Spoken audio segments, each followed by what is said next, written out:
Hey, how's it going, universe? Welcome to another episode of Zoobox Goes to the Movies. I'm joined again with past and future guests, Big Paul. How's it going, Big Paul? Yo, it's going well. How are you? Oh, you know, surviving. Still coming on the bottom swing of coronavirus right now. You're flattening the curve. I flattened the curve in the house. Yes, we've done all we can. It's been a veritable war. You know what I mean? Yeah. Like in the jungle. Did you lose the sense of taste, smell, and no? My wife lost her sense of smell. She still hasn't gotten it back yet. Ooh. But you know, whatever. Now I'm just always going to smell great. You know, it's always going to be less showering, less expensive soaps. You know. It's the little things you got to take advantage of. Like, right? say, if I had come home from the Vietnam jungle and not washed, I'd be okay. She wouldn't even know. Yeah. Yeah. Write down all that Irish Spring. Man, what do you think? I just think, ooh, I thought you were going to shower. but I'm not a good person. No. How dare you? That's what I'd say. I'd be like, what's his name? Ronnie from fucking Born on the 4th of July. How dare you? Wheeling around and shit. All right, so today we're going to be talking about the Oliver Stone film from 1986, Platoon. The plot synopsis is a young soldier in Vietnam faces a moral crisis when confronted with the horrors of war and the duality of man. Well, that's pretty succinct. That's pretty succinct. I think that's actually a pretty fair log line. It's a pretty fair elevator pitch. Relatively speaking, the other ones, right? To the other ones, what? The other Vietnam movies? That you read, right? Like take the Fight Club and everything. Oh, yeah. So it was written by Oliver Stone based on his experiences from being in Vietnam. The film stars Charlie Sheen. Fun fact, actually Emilio Estevez was originally cast. Charlie Sheen tried to get the part, and then they told him he was too young. And then his brother is Emilio. He got cast. And then the production got put on hold for like 3 years. And then when it came back around, Charlie was old enough, so they cast Charlie. But they're both the sons of Martin Sheen, who is star of one of the most famous Vietnam movies, Apocalypse Now. So I thought it was weird that even the second choice, or the original first choice, was Emilio, just because of the connection with their father being in Apocalypse Now. So either way, it has this kind of weird meta quality to it. And then it stars Tom Berenger, Willem Dafoe, both nominated for Academy Awards for this movie. Keith David, Forrest Whitaker, Francesco Quinn, Kevin Dillon. Good old Kevin Dillon. I forgot about Kevin Dillon. I was like, oh, he plays a great piece of shit. Johnny Drama. Yeah. John C. McKinley, who's another great character actor that you just kind of forget about sometimes because he hasn't really done much in the past, 10 years. He got on that show Scrubs, and then he just became like a sitcom guy, which is so weird because he comes from playing these really intense characters all throughout the 80s and 90s, these kind of loose cannon guys. Yeah. And then it stars other people, you know. It's got a big cast, and a lot of the people Keith David, Forrest Whitaker, these were kind of early roles for them. Keith David had been around for a while. He'd done a few John Carpenter movies. He had done The Thing. He had done They Live by this point. But this was a kind of a big thing. Forrest Whitaker, I think this is one of his first film movies. So what's our personal history with Platoon? It's using The Color of Money, which came out in the same year. So yeah, it was either his first or his second one. Yeah. This was around the time when he started getting into films. I think he'd probably coming out of school, theater stuff, like everybody, like all these actors. Yeah. Stage, yeah, they love the stage. They love it. They say it's very freeing. Fucking actors. Bunch of hacks. Gonna get sent to the jungle by Oliver Stone. So we have a personal history with this movie. Like I said before we started the show, I was like, I did not realize how many times I've seen Platoon. Mm-hmm. It's probably been like a decade maybe more, maybe like 15 years since I've watched it, but I think I watched this in high school like 30 times. Yeah. No, absolutely. What really got me on there, because I asked if we could talk about this one, because just like going through this, we're thinking like, man, what do I need to revisit now? Because it's been a lot of fun revisiting these older films, and then I was just thinking about like, man, like I own that like on DVD. That was one of the first DVDs I bought, Yeah. right, at Walmart special, and yeah, it's like you watch it a gross amount of times. I'm just trying to think like, why did I like it so much, or and just Yeah. like everything, I think like on the surface, whenever it's you forget like what a violent movie it is, right? And I Well, think especially watching it like relative to the modern era, where everything is so politically correct, everything's so kind of watered down. yeah, Like this movie is like a really. I was thinking about when I was watching. I'm like, would you even be allowed to make this now? Just because it's obviously it has this historical context, and people right, act like they did in Vietnam in the '60s, late '60s. Like people would even have a problem with like representing this behavior. Not the things that they do in war, but just their personalities, right? They really yeah, they're men of the era, right? right, And I just feel absolutely, like nowadays it kind of reminded me like when we talked about Fight Club a couple weeks ago. It's the same thing. It's just like, could you even get away with this? And this even more so because it's a historical thing. But now people don't care about history anymore, and it's always like they judge everything through the lens of today rather than kind of putting things into context. I right, was curious, like if they would just kind of excoriate the filmmakers and the cast and the actors for acting this way, right? Like we almost act like they're actually doing it in the right, modern era. It's weird yeah, because this is it's a rough it's a I don't know if it's a rough movie in the sense of like the characters because I felt like, oh, this is just kind of how young guys act, you know, like that's kind yeah, of like part of the thing with the bonding experience of being young, whether you're in war or wherever. Everybody kind of treated and talked to each other this way. Although I was thinking about it, I'm like, was our behavior like influenced by watching something like Platoon at like 14? probably. Like the way we spoke to each other, the things we would say, the kind of music we wanted to listen to. The destruction of personal property, and just, I'm serious. Like we've done that. Talk, a couple cool kids listen to White Zombie breaking in the cabins. Yeah, I think we were clear. It was 20 years ago, so I think we're clear. yeah. The statute of limitations is up on that. You can't come get us now. But Getting out right up. Are you confident this evening? This conversation being fueled by anything?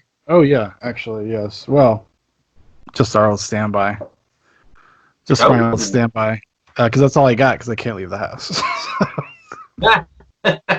slow and steady.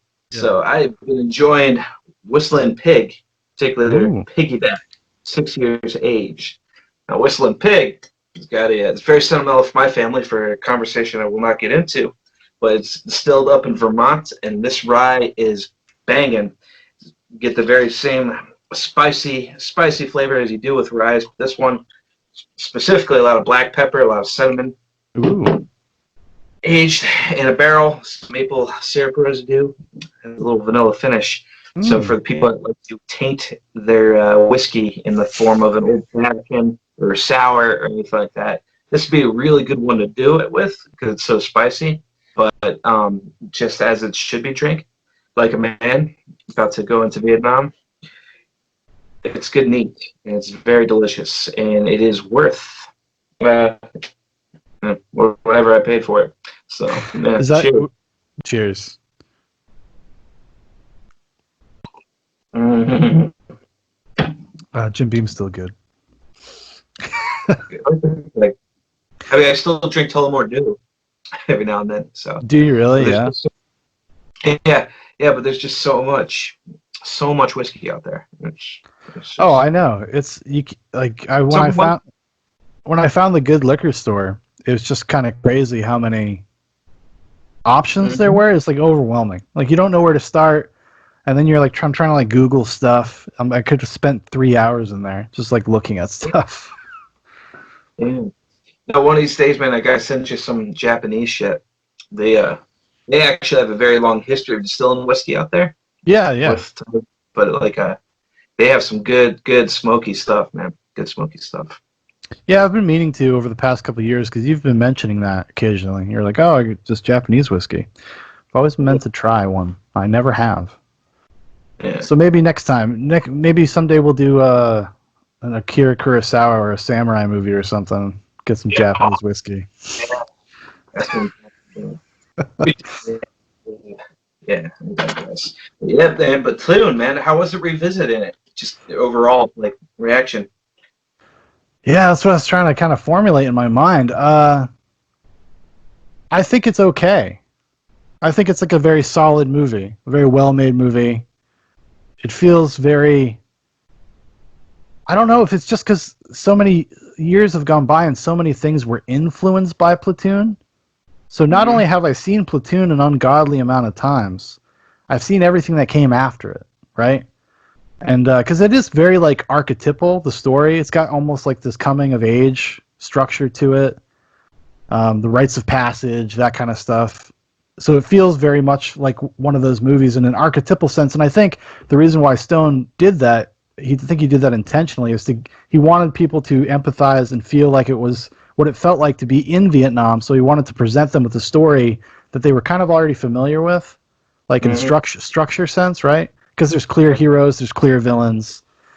You know what I mean? I don't know what was. So I thought it was okay. I can't say that I would put it in my favorite like war movies ever. What did you think of it? What did you think of it revisiting it? Yeah, revisit it, like kind of similar. Like I thought it was okay. I thought it was good. Performance driven. It just Defoe, Berenger, man, just awesome. They're just awesome. But yeah, it just like kind of thinking about it, keep going through my head, like this is not so much a war movie as it is a story of like adolescence. Like it's, but like if you really break down, like you could say that about like any movie. Well, it's about this, you know, that's just the background. But like the Vietnam War is almost, I can't say innocuous, but because obviously it was driving a lot of drama and like tension into it. But it was really like the movie was at the end of it was just really about like Sheen's character, Private Taylor, really coming into his own, and it kind of goes in and out. And I looking at it, just kind of like how the narrative was used and then it wasn't used to just someone's where he was in that transition of the kind of finding himself. Yeah. Like I mean, I'll get to that a little bit later, but like, but yeah, overall, I was just like really chilling on this one early in the week. I'm like, I don't know if that was actually a war movie. So, but I know it sounds crazy saying that, but the more I think about it, just like thinking about like what it was about and everything. So I had a lot of fun thinking about that, but just like overall, like the score of that movie from that French dude. The Adagio of the Strings. Mm-hmm. Yeah. It just like it felt like a. I'm sorry, I didn't mean to cut you off. It's fine. I said I actually felt like it was a little hammy. Yeah. Because they use it a lot. Like anytime they're supposed to be like, this is dramatic, this is sad. Even if the characters aren't acting like it's sad, it's sad. Like, so the movie opens with that because Charlie Sheen's character is getting shipped off to Vietnam, and they're seeing all the bodies, right? All the body bags being loaded. That's the first time you hear Adagio of the Strings, and I think it's like effective there. But then they just keep using it. I think it's the only other piece of music in the movie. Is it the only piece of music in the movie? I was trying to think. Is there a score? So I was thinking about it. Yeah, it's that same 6-minute long piece that they will like play throughout the movie. Other than that, it's just the sounds of what's going on in the scene, right? And I was thinking like, is that done on purpose just to show the monotony of being in this hellhole in the jungle, right? This is going to happen. So, and to the point where it starts off being powerful when you're introduced to everything, and then there's so much chaos, there's so much blood, there's so much savagery, and then this is still playing in the background, so it becomes your kind of personal hell. Constantly listen to it. It becomes like a torture in itself. Okay. Kind of remind. And so I was kind of like wondering, like, because it just bring about like that is the only. I believe that's the only piece that's in there. Yeah, I just looked it up. Yeah, I'm just sitting there, and I was thinking about that. Like, I'm like that was probably done on purpose. Is like another like conscious hell like layered like into this overall thing of just constant loop and Yeah, yeah. Well, just this is really perpetual. this is Stone's. It's technically his fourth movie, but it's really his third movie. Like he made a movie in the early '70s, did a couple shorts, and then he did The Hand, and then the other movie he made that you might have seen. I think it came out the same year, was Salvador, the one with James Woods about he's the war photographer. Before he made this, so I think some of this is just him not being like kind of it's a little amateurish almost Mm-hmm. because it's just so obvious. Like by the time Willem Dafoe dies and then it starts again during that scene, I'm kind of rolling my eyes a little bit. It almost like becomes a joke. It almost becomes like a meme. Like you said, maybe that's the intention, right? But Right, I think to me it came off as like very hacky, like in the sense of like this is an emotional part. This is emotional. right. Pay attention. This is emotional. Like anytime something like that happened, that song would come into play. Anytime there would be like a melodramatic kind of almost like soap opera kind of moment, that would come Yeah, in. great scene when Dylan's character, is lighting up the shack. Then immediately goes a cigarette. That's when it starts queuing up again to turn up the village. But Cause it's sad, motherfucker. yeah, it was either like it was either intentional to emphasize like that point, or it was an amateur mistake. Well, I think it's intentional either. I think either way, it's intentional. Either way, like if it work, it might work for people. I think probably maybe it worked for you a little more than it worked for me. Revisiting it, either it was annoying, but then when I was thinking about why it was annoying, I was like, oh, I get it, or do I get it? I don't know. It just is like one of those emotionally manipulative like filmmaker tricks. You put sad music under a sad moment so people know to feel sad, or you put silly music under a silly moment so people know that it's light and silly. You know what I mean? And it just the fact that it's only that piece of music made it just stick out to me more as like being kind of odd. And I was looking at some of the history of the movie, and apparently that was a post-production decision. And it was the editor suggested like, oh, you should play this during some of these moments. And then that just became the only thing they played, other than source music from the era, obviously. Because there's a few Vietnam era songs. Right. Yeah. So basically, everybody, Platoon is a piece of shit. Don't waste your time. No, I'm just kidding. Yeah, they really are though. But how about like coming off like what I enjoyed like this time that I don't remember, even though we watched it a gazillion times. It was a good when Private Taylor's coming off the plane, all clean, freshly pressed, and then he locks eyes with the vet who's been there for a while, and they just they lose lock, and they're both thinking like the exact same thing, like what the fuck did that guy see? And he's like, oh man, this guy just like. It's just like it was great no dialogue at all. It was just like a great scene, like walking into it, then just immediately getting into shit. So, Yeah. And that's what you see like right off the bat with that character. Like when you get dropped off in Vietnam, like it just starts. There is no comfort. Even just walking through the jungle to get to your base camp is struggle. It's work. Yep. It's hard. It's out. Yeah. And Charlie Sheen's character is obviously, kind of representative as like, the new guy. So he's really soft. And then you see the juxtaposition between leadership about who's kind of like going to be caring to that happening to you. And then the guys that are like, get the fuck up. Like, which is kind of represented by, I would say, Berenger and Defoe. They're kind of like Berenger's like the old school, the old boys. And then Defoe is counterculture, like drugs, hippie stuff, feelings. Yeah, the nurturing one, right? And that's the kind of thing, because like in his narration, right? So Taylor's obviously writing to his grandma. It's not said, but he obviously has issues with his parents. He's not talking to them, right? Even yeah, because he tell mom. No, yeah, well, he joined the army, dropped out of school. Yeah, he's just writing because he's a rich kid. He's a rich kid. Mm-hmm. Yeah. Right. But yeah, but just trying to find his own like story too, right? Grandpa in World War I, my dad in World War II, and he's trying to find, this is my, like my contribution to, the country, and everything like that. Yeah, like real annoying, like 19, 20-year-old kid type of stuff. But like, but just kind of like abandoned that, searching for a purpose, and then I looked into this, just finding like a new parents in both like Berenger and Defoe's characters going Yeah, in there, helping with that journey, and like it kind of sides both, and I feel like another thing I was like, man, the older I get, the more I think every plot is just a different version of Lord of the Flies. So, well, yeah, a lot yeah, of like everything kind of stirs from or even is pulled from the same well, you know. yeah, yeah, it's just like even like there are like a lot of people are there, Defoe's and Barron's character were there. Wow, they're hard, and like these are all like relatively like young people like out there, like all like under 30 out there. So you just think about it, like a bunch of boys out on a stranded island in the jungle, and then it gets divisive, and then one that are more compassionate, and one that are more mob rule and things like that, and those type of like basic humanity like conflicts going on with that, like driving through there. So that was just another thing I was like, No, I think the Lord of the Flies kind of parallel is very apt for what happens in the story, and just in terms of their behavior. It's just like out there, everybody kind of, there is no sympathy in the jungle, right? Everybody's kind of self-serving out there for themselves, except for the new guys who are too stupid to know that they need to be like that to kind of survive.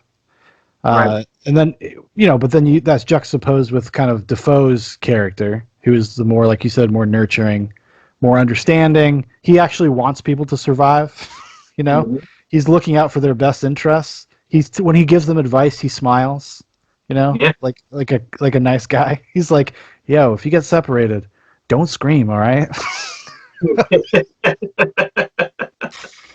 Yeah. Yeah, just helping Taylor. You're carrying too much shit. I'll help you back this time, and then doing like that, following up with them, doing the pre-check. I'm like, okay, you don't need this, you don't need this, you don't need this. Yeah. We'd all like to think that we would be Defoe. Like being a good sergeant and like looking out for that too. Yeah. No, we all would like to be Defoe. We would all like to be Defoe in that situation. I would like to think that I would be Defoe. Like I'd be good guy Defoe. Like I'm out there trying to help them. I'm Elias, Absolutely. One thing about Barrage's character, though, man, I just got to say before I forget, scared the shit out of me when I was a kid, and then at 34, it still scared me. I was like, man, that was one bad motherfucker. Take the pain. Take the pain. Take the pain. Yeah, Berenger's really good in this. So it's a little hammy, like in hindsight. Like if you would just like thinking back, it's a very like performance. You know what I mean? Where it feels like an actor putting on a performance, but you enjoy it anyways. Or do you feel like he enveloped the role? Like he was what's his name? He was reality. I am reality, dude. I didn't think it was damn at all this one. I enjoyed it. I enjoyed it a lot. Especially that scene just going on there, like when he's figuring out everything, all the ideologues, and him just like scarred up but still like ridiculously handsome, like just boozing it up and just like completely calling them out. They're all there trying to like push each other up. Let's get revenge. Eye for eye type of thing. Blah blah. He's like, what do you guys know about killing? And he just comes in like that whole like walks in there and like, well, 6 years just to me. I'm all by my lonesome. Let's do it now. But I just love that whole like, I am reality, and it just worked on like so many different like levels. Like I represent everything that you've seen that's not fair.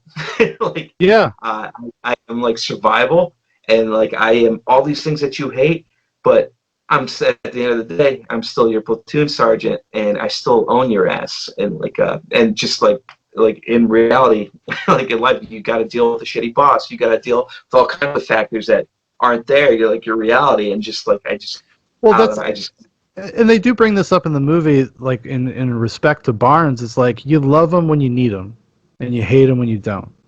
Mm-hmm. Like they actually, I think Charlie Sheen's character makes that connection, because when he first gets there, he has a lot of respect for Barnes, and they even say, and we're hearing this narration, which is letters that Charlie Sheen's character is writing to his grandmother and people back at home, that the day when they attack the village, and they go and raid the village, in hindsight, he says like everybody loved Barnes that day, even though Barnes obviously escalates things, right? Well, more than it had been escalated already. I will say, if any scene in this movie works, is impactful, is the raid on the village. Like, that is some fucking dark shit.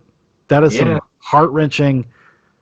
I really got like upset watching it. I was like, holy shit. I was, just because in a way that I never did when I was younger, when you really see, like, when Charlie Sheen like loses it, and he's talking to the autistic kid, who's clearly an autistic kid, like, you're like, Jesus Christ. And then Kevin Dillon comes in. Yeah, do them all. The whole fucking village. God. And like how they, and that's the scariest thing about that stuff, is because that shit happened. When you're out there in the jungle and you become a fucking animal, and you're in people's backyards, and then you're trying to like kind of discern their motives. Like, are they just trying to hide themselves because they're afraid, or do they actually have something to hide? Like, you know what I mean? And they're trying to figure that out, and losing patience, and like I can't even fucking imagine like what it's like to be in that scenario. Like, how the hell would I react? Would I be subject to peer pressure and mob think, to get it over with, to survive? Because I feel like in the moment I have to do this just to live, Yeah. It's a very intense scene. The whole section is very intense. Oh, just leading up to it, right? Because they see like one of their own like strung up, hung out by the river. After spending like 2 hours trying to find them, they see them like displayed in a very mutilated, public way for them as a warning. And then they go up that way, and then just, they're already carrying that, already exhausted, already doing this, and they're going into there looking at that. And then the fact that the village was actually, sympathizing, with the South, and storing weapons and stuff, so there was enough there that they were going to do this, and you have all these mixed emotions. We're in somebody's backyard. There's kids here. There's women here. There's an autistic kid. Charlie Sheen just made dance. But at the same time, it's still a war, and then they were like hiding weapons, from the South, and so like there was enough truth there to like where like did it like escalate, but he escalated feeling like righteous, but then. The most heartbreaking thing of that is he escalates it with a woman who's like, "Why'd you kill my fucking pigs? We're farmers." Yeah. And he shoots her in the head because he doesn't want to hear her yell. Like, it's a fucking dark, very dark moment. I think it's even more dark than maybe it's even presented, because it's presented as very matter of fact, and I think that's intentional. Because it kind of wants you, I think, as an audience to kind of question, like, how you're feeling about these characters and what they're doing. Be in the report.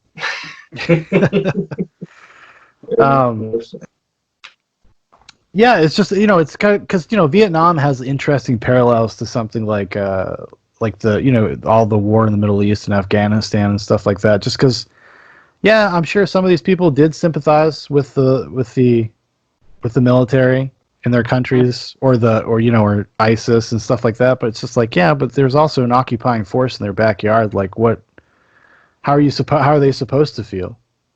Are they, how are people just supposed to be magnanimous and just be like, well, we're gonna serve the greater good no matter whether we know what that is or not, Like, it's I can't even imagine. Like, how confusing would that be? Like, imagine if America was invaded and we were tasked with this happened in the Revolutionary War.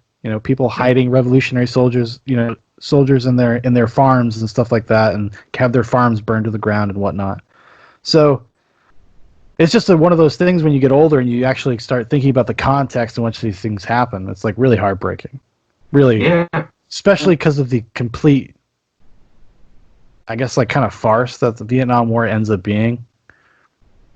In terms of just like this kind of really pointless thing where people were kind of radicalized to go fight communism in Vietnam. Yeah.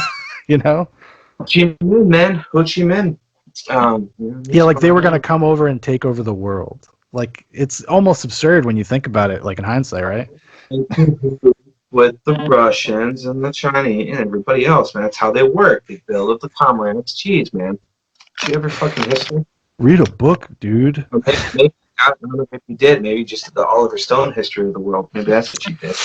Yeah, he got a little radical. He's a little radical about Oliver Stone. Put it out there. Put it out there. That I actually, just to kind of put this movie in context, Oliver Stone, I watched Born on the 4th of July this morning, and that is much more like it's the second half of the story. Like if you went back and then that you got kind of it's like a veteran story because it's about a guy who gets paralyzed and then goes back home and has to deal with life back home being a paralyzed veteran. And he ends up getting radicalized, or not radicalized, but being a very like an anti-war advocate, And they actually, he even like back in the 80s, Oliver Stone was also seeding in there like, what's wrong with communism? You're like, okay, Oliver. You get that in the subtext of Born on the 4th of July? A little bit. It's there a little bit. Okay. Yeah. I actually never watched that one. It's okay. It's okay. Since I'm fresh off that one. I think just like in Platoon, because I hadn't gotten to this yet. I think Tom Cruise was miscast in the same way I think Charlie Sheen is a little bit miscast. It's Emilio, yeah. I mean, I just don't think Charlie Sheen was a good enough actor. He comes off very like wooden. Like I don't really buy him very often. Mm-hmm. I don't. That was just my sense of it. Like I was just like, like he just seems. But Oliver Stone, they got along very well because right after this they make Wall Street. Yeah. So. Yeah. Which is a funny thing is like narration. I want to be another white kid on Wall Street, and then like, and then he was. Hey, director, yes, you will. You will be. Yeah, it's not my favorite performance, and also having over the past year, I had rewatched Apocalypse Now. Apocalypse Now came out in 4K, so I had to get that. And so I ended up watching the final cut. They actually have a final cut of Apocalypse Now, which is basically it's not as long as the extended one, and it's not as short as the theatrical one. It finds that sweet spot in the middle where it's only like 3 hours long. Very good though. So it's the best cut in my opinion. But once you watch that, and then you go watch Platoon, like get the fuck out of here, Platoon. And also, it's just distracting that Charlie Sheen is in Platoon because of Martin Sheen in Apocalypse Now. Like, it doesn't... To me, it's not like this fun thing, like, the son is following in the father's footsteps, making some seminal Vietnam movie. It's like, no, it's just distracting. I know who he is. I know. And Martin Sheen was much better. He's a much better actor. And gives a much more... Apocalypse Now has got a very different aim than Platoon does. Like I said, I think Platoon is supposed to be kind of like a populist, straightforward, wants you to kind of experience some of the strife of the soldiers of Vietnam because, this is only coming back. This is only comes out, 10 years after people were protesting Vietnam, at the end of the protest for Vietnam? Like all like the social upheaval. It's only like 10, 15 years after that, Yeah. Yeah, 1986 when this aired. Yeah. Yeah, and it's not. Yeah, and the only other movie would have been Apocalypse Now at that time, and that's not a flattering portrayal of Vietnam at all. Right. Right. Yeah, but what's crazy too is just like at that time too, it was safe to make non-flattery, like realistic depictions of that war because it's so wildly unpopular, right? Yeah. And at the war movies or the conflict movies, right? Of us like growing up, and it's just like different war because like we grew up to love war, to support the troops, like whatever that platitude means, but like we have grown up to go enjoy that and kind of look like the other way and just appreciate like this like sense of patriotism. So it's kind of blind patriotism, blind nationalism. And I think when you watch things like this when you're young, you definitely get the wrong idea. You get the wrong message. Like honestly, like being 14 and thinking Tom Berenger is cool in this movie, the wrong message. Well, I mean, Well, I feel like I have a sense memory of Paul back when we were kids being like totally like Team Behringer. yeah, yeah. Well, you not want to be? Yeah. He probably would have called Elias a pussy. The guy can't die. The guy can't die. He's like the Terminator of Vietnam. Yeah. Can't stop, won't stop. No, not absolutely not. Absolutely not. It was I don't know. But I mean, it's it was really fun to to revisit, and like definitely paid more attention to what was actually going on, not just on the surface now, especially with the Taylor's development, and then the and all like the subplots too. I mean, civil rights era, everything that you get all Yeah, those like it's all in there.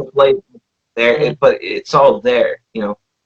Talking about it, where you get the same type of brotherhood, disdain, and unity, but it is split up between Team Elias, and Team Barnes, right? There's the weed house, and then there's like the stone cold like reality house, right? Yeah, I think it's I called it the old boys versus counterculture. Like it was reflective of like kind of the period of time of like the kind of the right wing conservative people in America, and then like the hippie culture, and they were both represented there by those two things. Because if you go into Barnes's I don't know, tent or whatever, they're playing cards, they're making Jew jokes, calling each other faggot, like they're doing all that kind of stuff. And then if you go into the Defoe tent, they're all smoking weed and singing songs of the era, and all like hugging and dancing. Airplane. Yeah. Doing and it wouldn't be like military shit unless if there's like some borderline homoerotic shit going on, because that's just what happens, right? The whole barrel thing. Yeah. I like that picture. I sent Paul a picture. At the end of the movie, they do this thing where they do like a freeze, or they do a little footage of all the major actors, all the main actors, and Defoe's is like maybe the gayest, the gayest of them. And I'm not saying I have a problem with it. It just struck me as funny because he's like almost seductively like eating a banana and smirking at the camera. But doing the wave. But yeah, but I don't I still appreciate it. Revisit it too, but it just I don't think it held up too well. Yeah, I'm very split on it, because it's like one thing like I can recognize, and like I think it's really well made. I think it kind of achieves what it's trying to achieve broadly, but yeah, I was kind of underwhelmed by it. Yeah. So, but you still have you revisited it? Oh, for sure, and it's made me want to go revisit some other Stone stuff, because I went back and I watched, like I said, I watched Born on the 4th of July. That's also a very okay movie. Yeah. Like, I don't feel like I start liking Oliver Stone until he makes JFK. Like, but you know what? It's been a long time since I watched JFK. I used to love JFK. I just like the way that movie is made. In and out. In and out. Oh, to the back and to the left. Back and to the left. Back and to the left. Yeah. Yeah. Go for it. No, I was gonna say I feel like this is because it's so early in his career. He only made a couple movies. I think it feels like a guy that's only made a couple movies. And then, making a movie on this scale out in the jungle and having to deal with all the elements and all that bullshit and all your actors and all that stuff, like that's just an massive undertaking on its own, right? And then try to put a movie together. That's why it took them like 3 years to make Apocalypse Now. I mean, that movie's, dude, go back and watch Apocalypse Now as an adult. Maybe we'll do it. Maybe we'll do it someday. We'll read Hearts of Darkness and talk about Apocalypse Now, because that's a movie you can really like sink your teeth into. Like, this feels like a peanut butter sandwich, and where Apocalypse Now is like a steak. Like, you got to chew on that fucking thing. But that movie, if you just think about the things that they were doing live in camera, this is no special effects. There's none of that stuff. You see a fucking helicopter swooping down. That's a helicopter swooping down. You know what I mean? You see somebody dropping fucking napalm bombs. That happened, in camera, on time. It's fucking nuts, dude. No, that movie's nuts. That movie's seriously, it's a nut. It's a nut, and it makes something like this. Like I said, you're just like, oh, okay, cute, Oliver Stone, very cute. Very cute, very cute. Well, it's weird. But yeah, Well, I'm sorry. it was just nothing, not a whole lot to chew on to the surface. So definitely glad I rewatched it as an adult. I picked up. I think I get the full movie now. I got the full everything that you could get out of it. This time, other than what we watched it for like the gratuitous reasons when we were kids. Yeah. But it did not hold up well. There's not a lot of like substance there, but some great performances. Yeah. And at the end of the day, I'm just an asshole, and and this dude got an Academy Award for it. So I mean, well, it's weird because the movie is so slight. Like everything that happens as far as character development, all that stuff happens within the first like 55 minutes. I checked, I looked, and then after that, there's 2 set pieces. It's the one when Elias dies, and then right after that, there's the ambush when they're in the foxholes. So like basically the movie's done telling its story within an hour, and then you're just kind of watching some of the things come full circle or fall into place or whatever, like with Berenger. But as far as like actual character growth after that moment, there's really not a lot there. That's what I will say. There's just really not a lot to. The only thing there that you learn is that Taylor ends up just becoming Barnes at the end of the day. For a moment, yes. No, not for a moment. There's like zero remorse, like for like what he done and everything. And that was what he was like struggling with. It. He went full tilt into that. If he wasn't injured getting off that to go on that helicopter to leave the war, he would have been Barnes like moving forward because he would have gotten a step promotion because so many people died, and he would have been that guy with the good intention to be Elias, but he would have became Barnes. Yeah, because when he kills Barnes, it's essentially him giving in to this primal thing that Barnes had given into. That was something I was wondering when I was watching this. Like, are we seeing Barnes just at his breaking point in this movie, or is he already like broken? You know what I mean? Like, does he actually just kind of lose it in this movie, like midway through this movie, or has he already lost it? I think.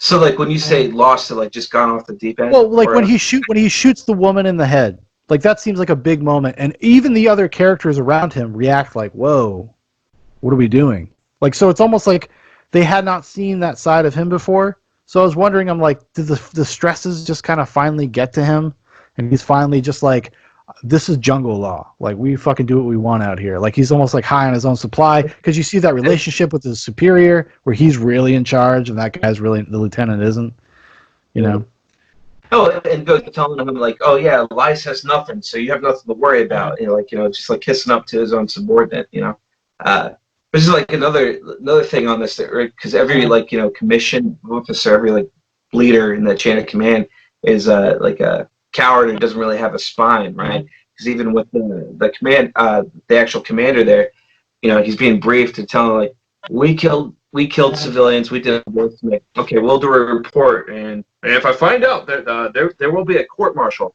Like, you're in the fucking jungle in the heat of all this stuff like that. You're going to threaten them with sending them back home. Like, that is just a false thing. Like, he didn't even know what he was doing, and then for later on, he calls in that bomb strike. Right, he's having that whole correspondence with the pilot. This is my call. Drop it on us. Just drop it on us, because he thought his number 2 got blown up by a suicide bomber in there, and just like but he like showed remorse. So they just look at this massive pile of death from both sides are around there, just like like, what the fuck did I just do? Yeah, and that's.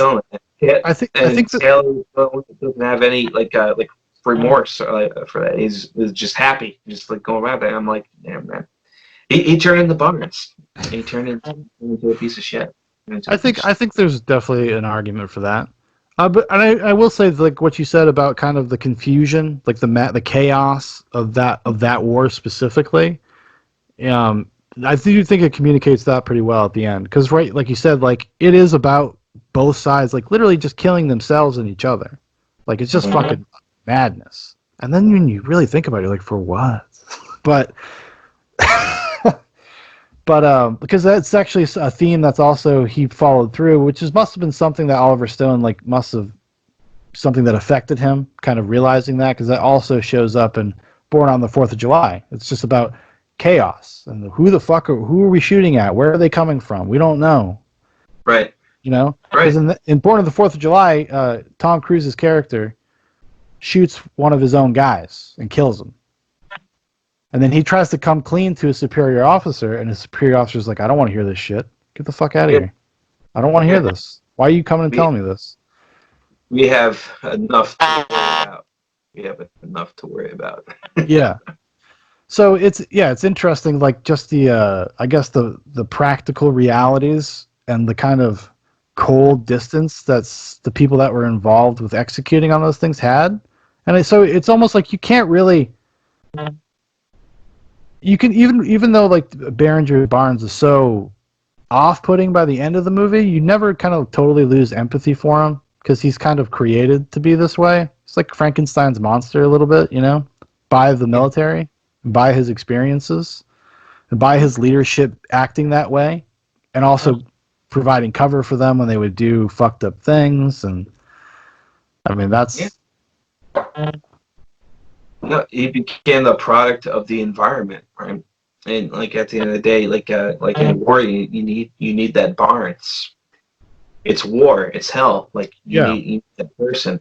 But like when you sustain there when there's no focus, there's no mission. In this whole case, there's no. What were they doing throughout the whole thing? They were trugging along. They didn't get intel to say, "Hey, go check out this village because there might be, South Vietnamese gun pile stock up there." No, they went to that village because they were following like who killed who picked off like one of their guys. Right? Yeah. So and then that was just everything was a reaction to everything wrong with the Earth. So that that definitely layers into where nothing made sense and played into all the chaos, but there was nothing going to happen. So when you have a killer, when you train killers, that's what they're going to do. And they become killers.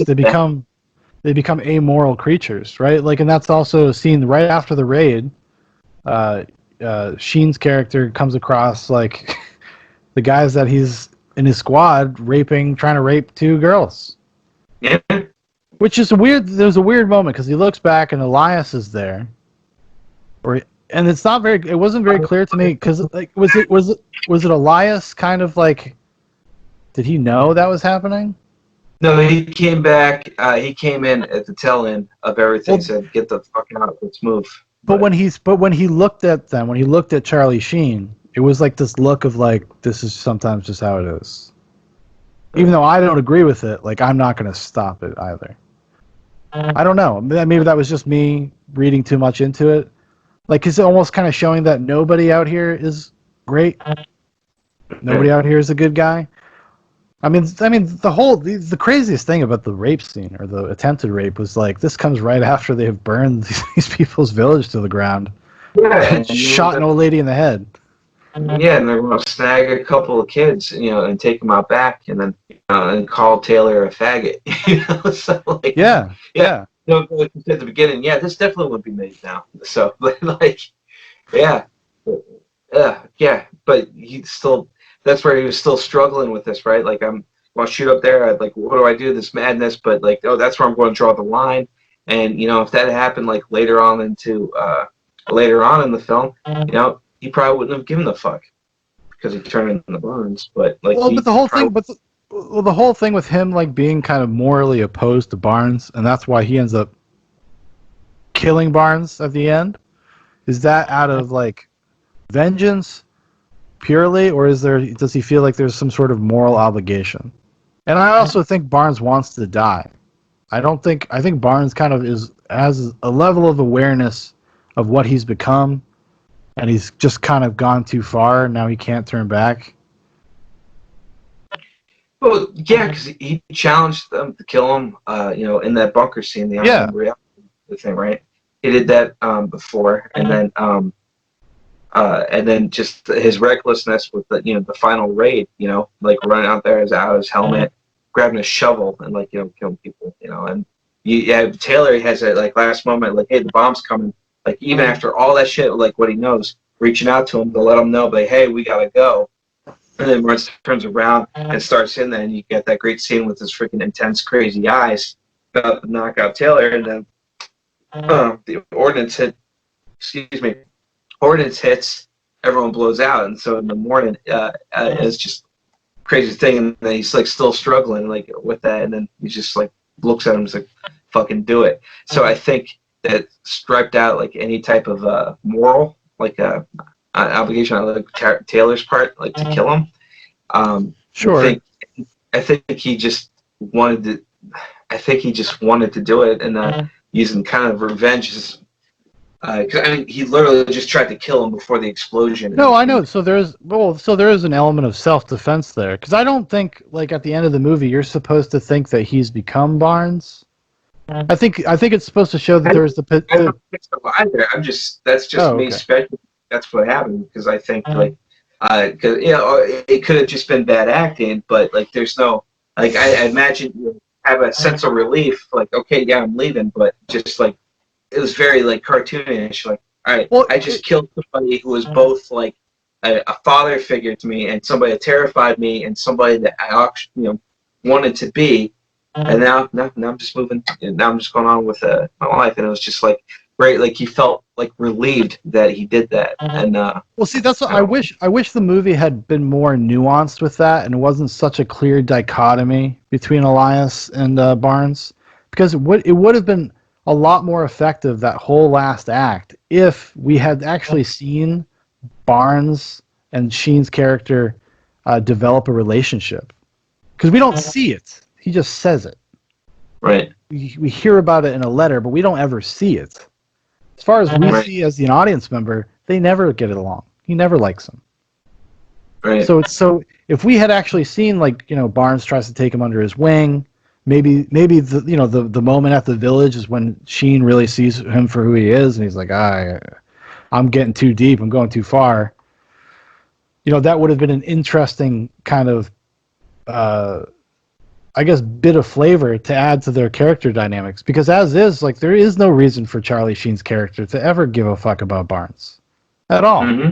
Other than I guess like kind of like this kind of soldier's loyalty, maybe. That's kind of it. Yeah. Well, I mean, there's not a whole lot of that going on there too. So. Well, no, that's true. They're all kind of out for themselves. Yeah, even when Elias, everyone says, yeah, it's fucked up, but nobody wants to do anything. And the only one that does anything is just the dumb rich kid, Like, they had that great exchange with, Keith David's character and Sheen's character, and he just talked about what he wants to do, and he's just like, shit, only a rich kid can have a thought like that, like. I actually wrote that down on my notes, yeah. You got to be a rich kid in the first place to think like that, yeah. Yeah. Well, it's almost like I feel like this was like it's almost like Oliver Stone like being defensive, because it's somewhat autobiographical, and that's Oliver Stone. Like he's like a upper middle class kid who went to Vietnam, I think by choice. I think he volunteered because he comes from a history of family lineage of soldiers, so he wanted to be part of that, and it's almost like it's almost like it's kind of weird because it ends up not mattering, and maybe that's the point, is that it just doesn't matter when you're out there. The class thing just doesn't matter at all. Once you get out there, everybody's on the same page when you're out there. Everybody's the same now. Mm-hmm. But I kind of expected that to play more into it, especially when it was actually pointed out. But it wasn't, so... Yeah. So, yeah, and like a lot of these things are, political in terms of like awards or accolades, I think you brought to my attention that the Black Panther got an Academy Award or was nominated for it or some shit like that. Yes. So like with Platoon, being, not too far off from like, when the war ended, like getting those accolades, how much you think that was played into that? Because just watching it, like, Berenger, Defoe, that was great. You had the iconic scenes, and like I guess for the time, things that kind of like when I said like didn't age well, like showing at the end all the stills, from that like like a sitcom show, you just end this like well, a lot of movies do that though. Even Predator does that. Yeah, actually, yeah, it does, but like I said, it doesn't age well. That doesn't age well now. I don't enjoy things like that. Yeah. It's like it's Well, corny. it's yeah. Well, it is definitely a little corny. Like the movie is a little corny. But I would say, it's weird. This was one of 3 Vietnam movies to come out within a 3-month period. Mhm. This comes out, Full Metal Jacket came out, and Hamburger Hill came out. All within 3 months. That's probably and Platoon was chosen to be the one. Mhm. Because if you go watch Full Metal Jacket, it's much more. It's very Kubricky. It's very kind of cold and distant and intellectual, and there is actually a lot of philosophical stuff to get into there about the nature of war and radicalizing young men and the process they go through to radicalize themselves and each other. Like that plays it's a much, a different movie. It's got a different aim. And Hamburger Hill is actually a lot like Platoon. I haven't seen Hamburger Hill in a long time though, but I remember it being a lot like Platoon in the sense of like it just feels like a movie. Like a Right. movie. Like just kind of standard boilerplate thriller war action movie. Yeah. You've seen Yeah. you've seen Hamburger Hill, haven't you? No, For a I long time. haven't. Oh, But you've never not, seen but that? Oh, it's left me with you. And be like, oh yeah, yeah, yeah. I thought But I no, thought. you outed me. You outed me. Kept pressing. You kept fucking pressing. So, no, I didn't watch it. Well, you've seen Full Metal Jacket though. Yeah, yeah, Probably a seen long that. time ago. Yeah. Yeah. Yeah. Which actually, it's weird because it'll once we get to Full Metal Jacket, when we keep doing the Kubrick stuff, like it'll be interesting to have watched Platoon. Yeah. Juxtaposing to Full Metal Jacket. Yeah, that's what I was gonna tell you afterwards. Just like that's why I want to talk about that kind of like set up and because we'll have like some context of the other films of that era when we like, dissect like Yeah. Full Metal Jacket. But yeah, no, man. I mean, I not to harp on it, but it was just like I enjoyed like revisiting it, and I think at this time I closed the chapter on this film for myself. I think at this point I got everything I needed to get out of. Yeah. That age up well. I appreciated like what it was in my youth and like what I did. It also makes me reflect what a fucked up kid we were. Well, and you too. For like watching this all, like why do we watch? Vanessa had never watched it. I'm showing it, and she was watching with me. She's like, "Oh my god!" Especially when we get to the village scene. There is when she stopped and watched it. And she's like, "And this was your favorite movie? Like how old were you?" And I was like 13. And you watch it, I'm like, hey now, hey. Troy, wake up. Get in here. Wake up, watch Platoon. I'm going to make a man out of you. See this guy, this is Barnes. This is what I want you to be. No. Yeah. This is who you strive to be. Elias, that guy's he's a pussy. He's a pussy. No, it was a great time, like revisiting. It didn't hold up well, and now I don't think I'll ever watch it again. But oh, really? Never again? Doesn't change. It doesn't hurt the fact that it's still a good. I think it was a good movie for its time, and I think it's a good story because it's Lord of the Flies, and that's a great plot. And it's just like every fucking movie that wins an Academy Award over something else, right? Because like history is gonna look back and be like, Full Metal Jacket is the good movie out of the 3 that came out that year or that during that time period. It's not going to be Platoon. Platoon is the one that won all the awards, but Platoon is probably not going to be the one people remember in 50 years. Right. It's going to be Apocalypse Now and Full Metal Jacket. Probably more likely just Apocalypse Now. Just because the feat of making that movie is so, just on a technical level, is like kind of so astounding. It's like hard not to just like have a ton of respect for. Well, I don't know if it's respect or whatever, but apparently Francis Ford. I mean, it took him 3 years to do it, and then Francis Ford Coppola kind of lost his mind. There's a great documentary. If we ever watch Apocalypse Now, we'll have to watch the documentary around the same time. It's called The Hearts of Darkness, about the making of it. And it's basically just Coppola going fucking crazy in the jungle because he moved his family out there. Oh shit! Started watching the 5 that came back. The one about all the propaganda movies. Yeah. I haven't watched it. It sounds like interesting though. Yeah, we watched it, but Yeah, and let's say for another, it actually might be a fun thing that to do about it. But like so far, like I'm a sucker for like historical things and the way they're framing it. But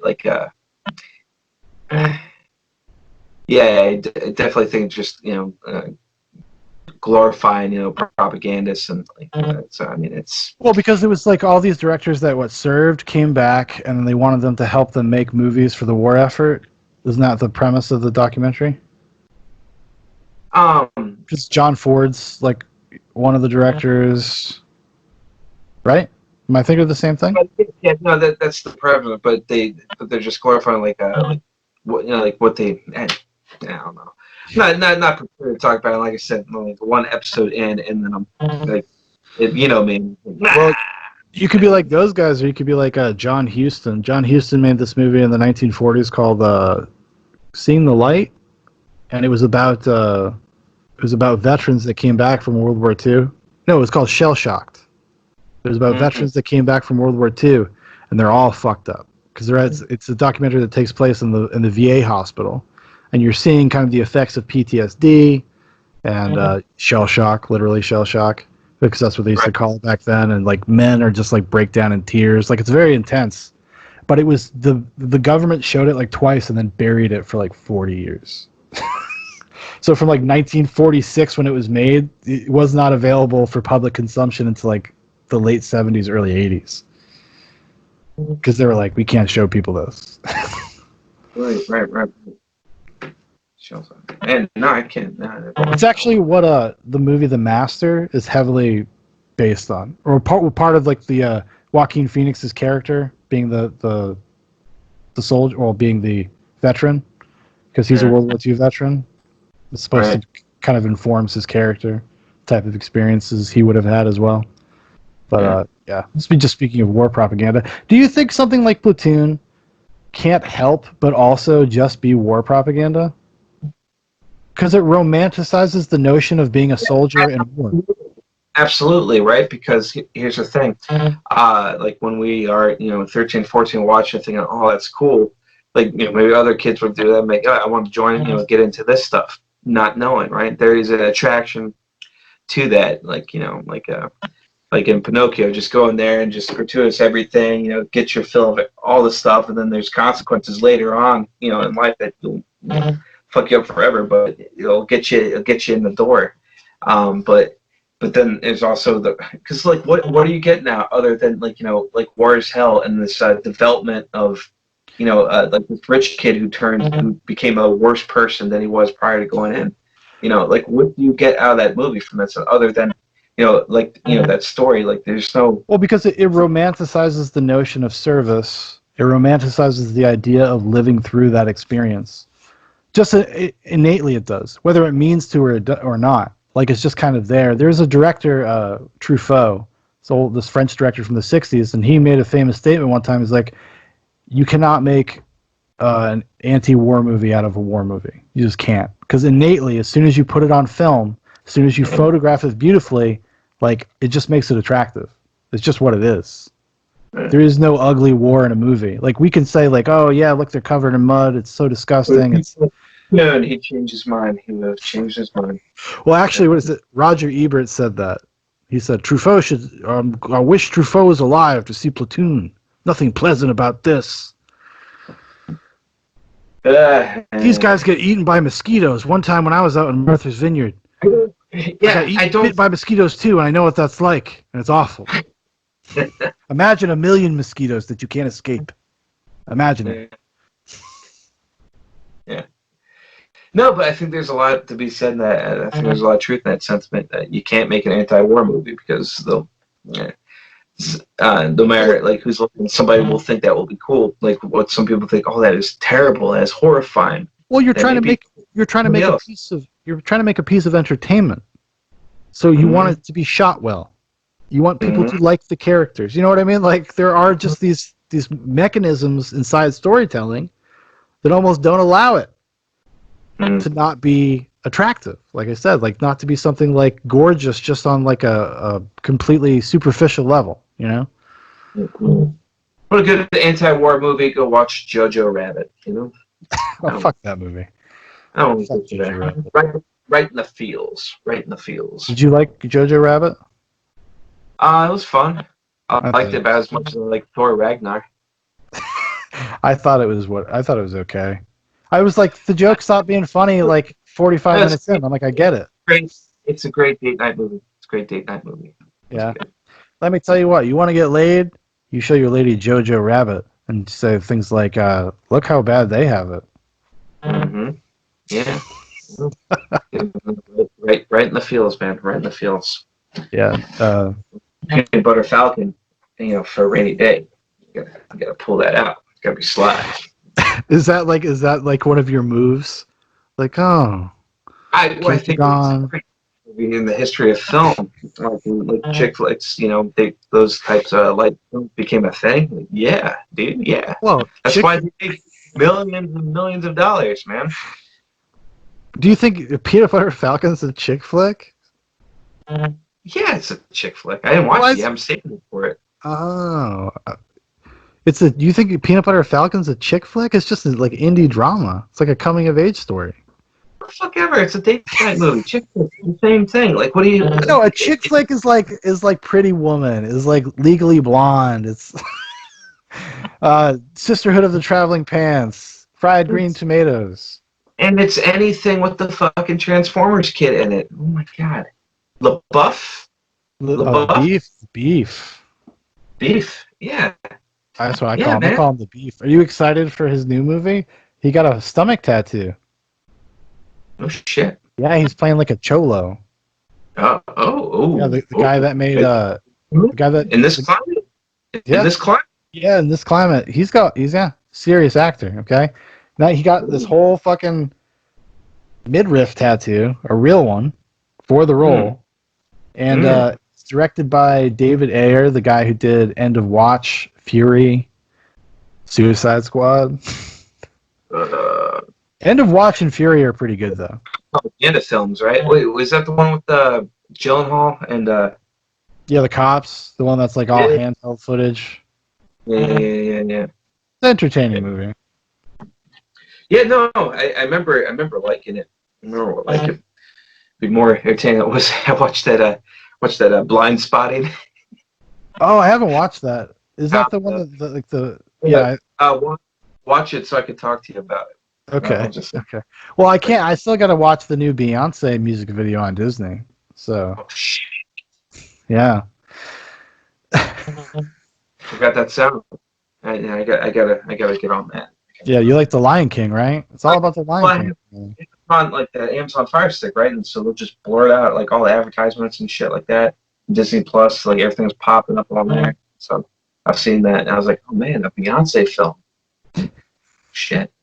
I hear like Flat Earth. I don't. I hear it's the best thing since Lemonade. Ooh. Yeah. So pretty big deal.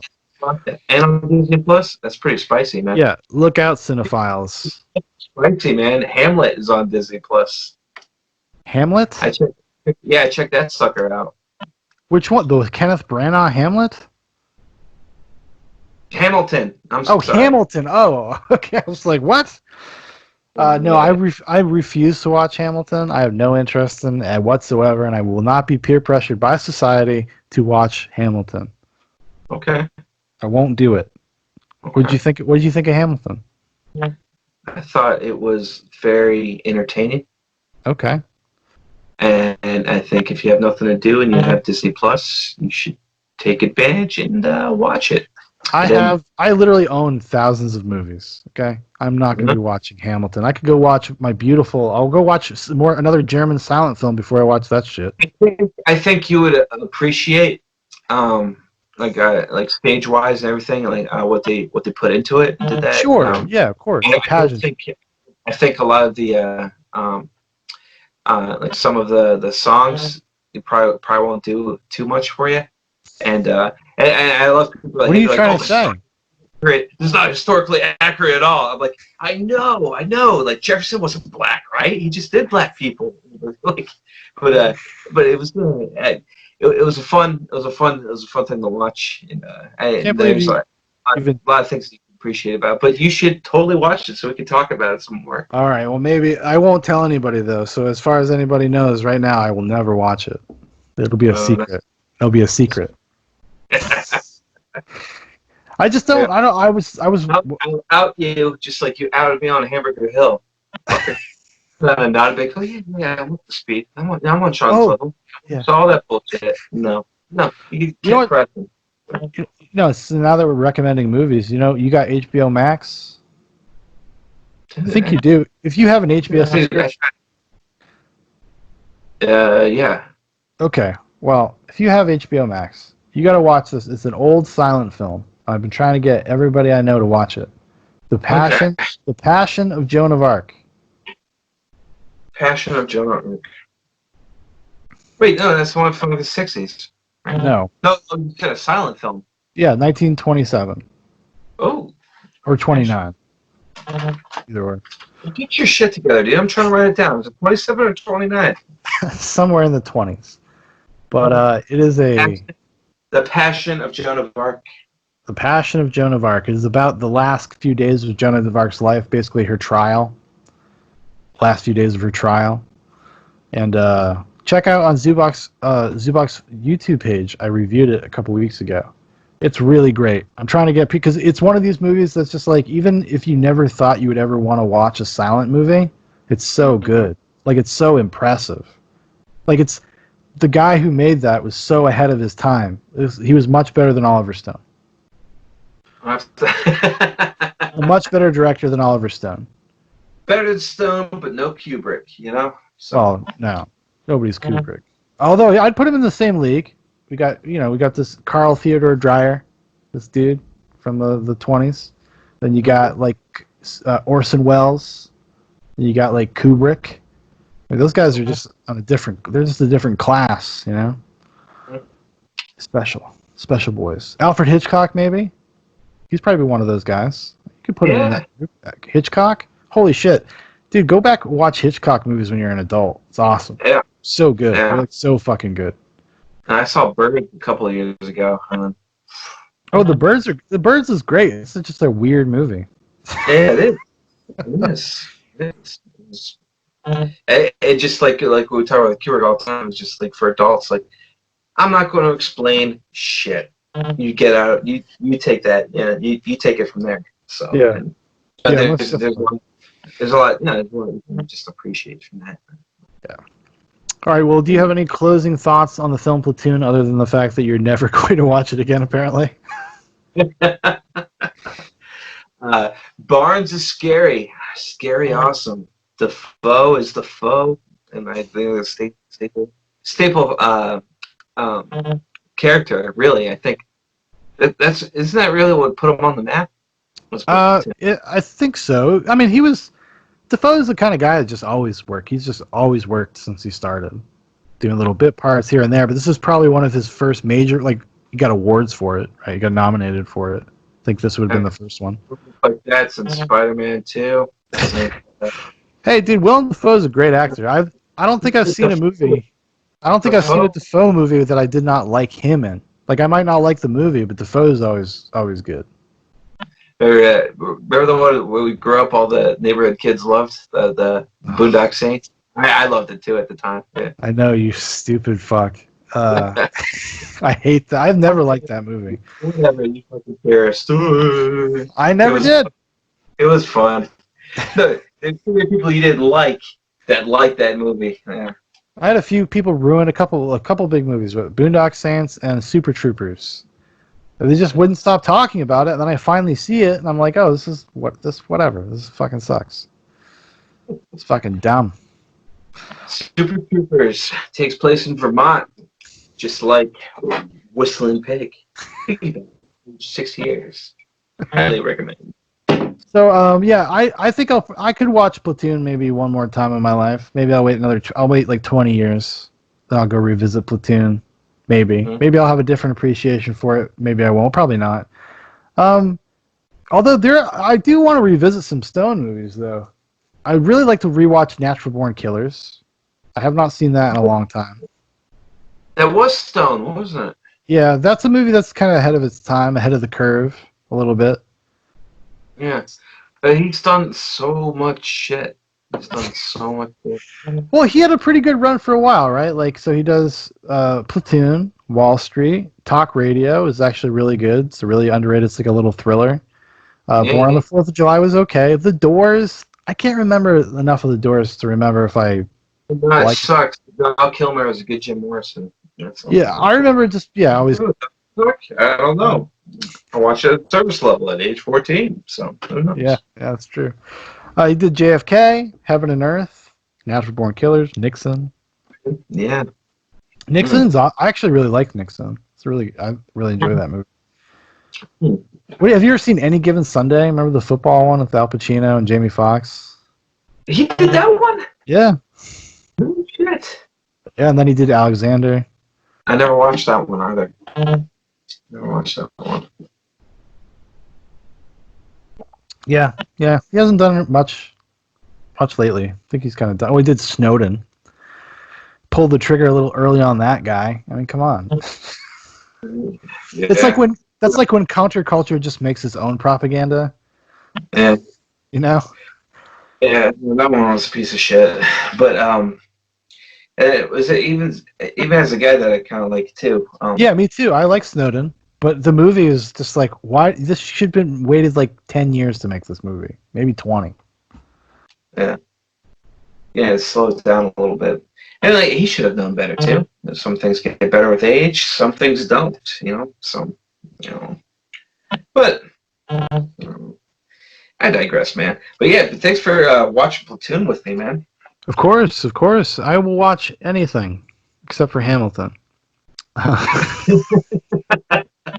Just not recorded. Yeah, just not. No, I'll never watch it. Good luck, everyone. Yeah. I'll tell you what. If somebody wants to send me $1,000, I'll watch Hamilton tomorrow. If I get $1,000, somebody contact me. I will send you my PayPal.me, and you give me $1,000 and I watch Hamilton. Give me 1,000 Litecoins. Oh well, I don't know if that's the same thing. I don't know how that stuff works. I'm not a hacker. Yeah, just get a crypto wallet, man. I'll put it in there, man. I'm not a hacker. I'm not part of Anonymous. I don't know what you're talking about. All right, everybody. Thanks so much for joining us this week. Next time Paul and I get together, I think we're going to be doing the Clockwork Orange, right? Yeah. That's on the docket. Kubrick boys will reunite. We'll continue on with the Kubrick stuff, and then actually I have another thing to pitch to you after Clockwork Orange, but another deep dive. Oh. So it's another one that'll be like headache inducing, and you'll never want to talk about it again. But yeah, so look forward to that, everybody. Dude, because I needed a break. I was like, man, I don't want to lose like doing this with you, but I'm like, I can't get into another. No, I think it might be a good idea maybe if we do like a Kubrick and then do like something in the middle. Maybe something that's related to a later Kubrick movie, even. Like, so Platoon, kind of, once we hit Full Metal Jacket, we have reference for Right. kind of that movie. So it actually ends up, and I think there's something that I think is like almost like a companion piece to Clockwork Orange that I want to do maybe after we do a Clockwork Orange. But all right. Anyways, goodbye, everybody. Thanks, Paul. Where can we find out more about Zoobox Nation? Oh, Zoobox Nation? Well, everybody knows. Links in the description for Facebook, Instagram, my personal Twitter. If you'd like to make a recommendation, I will put it on the list. I don't know when we'll get to it, but I will put it on the list. All right, everybody. Goodbye. Smug.